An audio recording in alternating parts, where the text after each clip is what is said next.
En même temps, honnêtement, on est un petit peu déjà parti, quoi. Et c'est vrai que cette descente, moi, je l'ai vécue. J'étais un peu submergé par tout ce qui se passait, mais finalement, le moment le plus sympa, c'est quand on prend la ligne, enfin, quand on est sur la ligne de départ et qu'on fait ce qu'on sait faire, c'était de la course en bateau, quoi. Et c'est vrai que là, c'était presque un peu la délivrance, faut reconnaître. Ouais, tu prends un bon départ, mais en fait, ton bateau va vite montrer ses limites par rapport à des bateaux plus récents. Est-ce que c'est pas difficile de partir en sachant qu'on peut pas jouer la gagne? Ouais, je le savais avant de partir, hein. C'était vraiment je faisais le Vendée, mais que dans ces conditions-là, c'était ça ou rien à la limite. Donc ça, je le savais, mais c'est vrai que quand je prends un bon départ en plus, et je me rappelle, 3 minutes après, il y a Safran qui passe 6 nœuds à mon vent, forcément, il y avait un monde. Mais après, je savais aussi qu'il y avait un groupe dans le groupe, quoi. Il y avait plusieurs vieux bateaux, et d'ailleurs toute la descente de l'Atlantique, ça se passe plutôt bien. Je régate, je me retrouve avec des bateaux plus récents que les miens. Je crois qu'avec Cali, Arnaud Boissière, là, on croise ensemble juste avant le Cap de Bonne-Espérance.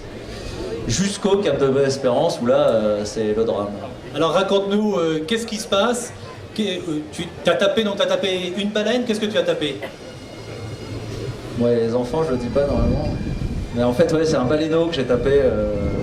Alors, j'ai tout vu, hein, j'étais en train de faire mes photos avec ma pancarte Cap de Bonne-Espérance, vous voyez. Donc, puis à un moment, j'ai senti un choc et c'est lui qui est venu me percuter. En fait, je pense qu'il a pris le bateau pour sa mère et puis il est venu taper dessous comme il fait avec elle pour lui dire tiens, je suis là. Puis voilà, je l'ai percuté avec les safrans, donc je suis un peu tombé. Et puis en me retournant, j'ai vu une espèce de dauphin de 10 mètres, quoi, qui était derrière. Donc là, les 2 safrans explosaient, donc je me dis la course elle est terminée, je rentre à la maison, alors, vous imaginez, on passe par tous les sentiments, hein. Je me voyais expliquer à mon petit garçon que, voilà, que la course était finie, je me voyais remonter l'Atlantique en convoyage, l'horreur. Et donc, finalement, j'appelle à la maison, puis Sam elle me dit mais tu sais, réfléchis, peut-être réparer. Puis après il me dit ouais, il y a peut-être l'Afrique du Sud qui est pas loin, puis en fait, moi, je fais souvent des conférences dans les entreprises et je raconte ça aux gens. Je dis plutôt que d'imaginer la fin du Vendée Globe, c'est vertigineux comme truc. J'essaye de prendre étape par étape en fait. Je me dis je vais déjà aller jusqu'en Afrique du Sud trouver un mouillage. Puis j'ai réussi à aller jusqu'à Simonstone pour m'arrêter.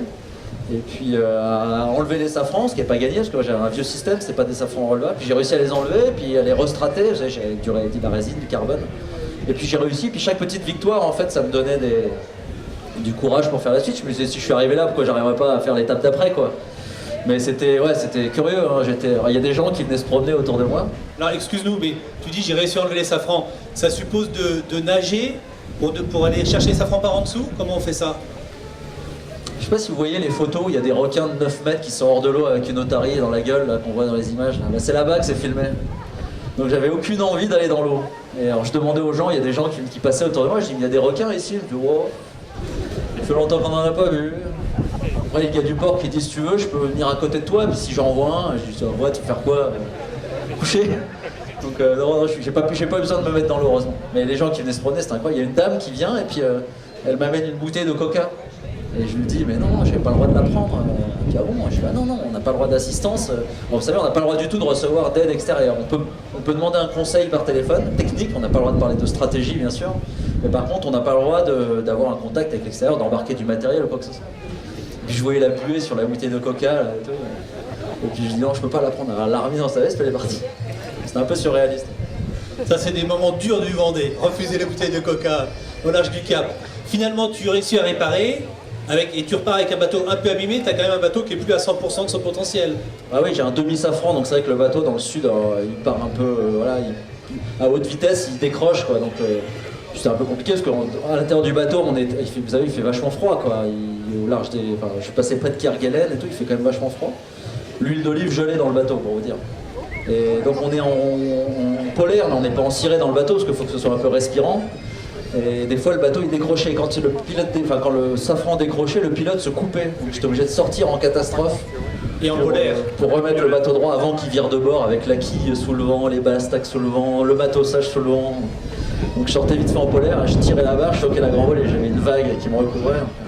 Donc j'avais 14 changes, parce que j'avais prévu 14 semaines de course. Donc 14 slips, quoi. Bon, à terre, je suis d'accord, un slip par semaine, c'est pas trop, mais en mer, c'est quand même du luxe. Sauf qu'à la fin, je voyais quand même mon quota de fringues qui partait, donc je me suis dit, je vais finir. Bon, après, il fait plus chaud. Bon, malgré un bateau un peu diminué, tu fais un très beau océan Indien et océan Pacifique, finalement. Et tu arrives jusqu'à ce qu'on appelle la délivrance. Le Cap Horn, pour toi aussi, c'était une délivrance?